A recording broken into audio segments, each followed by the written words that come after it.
കൂട്ടുകാരെ, ഞാൻ കാലത്ത് ഇന്ന് പണിക്കിറങ്ങി പോയപ്പോൾ തന്നെ വാഴ പടർന്ന് കിടക്കുന്ന കണ്ടിട്ടാണ് പോയത്. പണി ഇപ്പോഴാണ് ഞാൻ കയറി വന്നു കഴിഞ്ഞപ്പോഴത്തേക്കും വാഴ തന്നെയല്ല, ഇന്നലത്തെ കുറച്ച് മരങ്ങളും എല്ലാം ഒടിഞ്ഞിട്ടുണ്ട്. ഇന്നലെ രാത്രി നല്ല മഴയും കാറ്റുമായിരുന്നു ഞങ്ങൾക്ക്.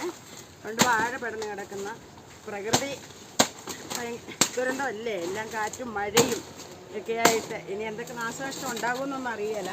പക്ഷേ ഏലമൊന്നും അധികം കളഞ്ഞിട്ടില്ല. വാഴ പടർന്ന് വീണത് ആ കൊല പഴുക്കുകയും ചെയ്ത് ഇപ്പം എല്ലാം വെട്ടിക്കൊണ്ട് പോവുകയാണ്. പഴം കാണിക്കാം. ഇപ്പം അങ്ങനെ ഇപ്പോൾ വാഴക്കൊല വെട്ടാനുള്ള ഒരുക്കത്തിലാണ്. വാഴക്കൊല വെട്ടി ഇതാണ് വാഴക്കൊല. വാഴക്കൊല പഴുത്തു. വാഴക്കൊല നല്ലപോലെ പഴുത്ത കൊലയാണ്. 2-3 കാ പഴുത്തിട്ടുണ്ട്. അപ്പോൾ ഇനി ഇത് നമുക്ക് വാഴക്കൊല പഴുപ്പിച്ച് പുട്ടുണ്ടാക്കി തിന്നാം.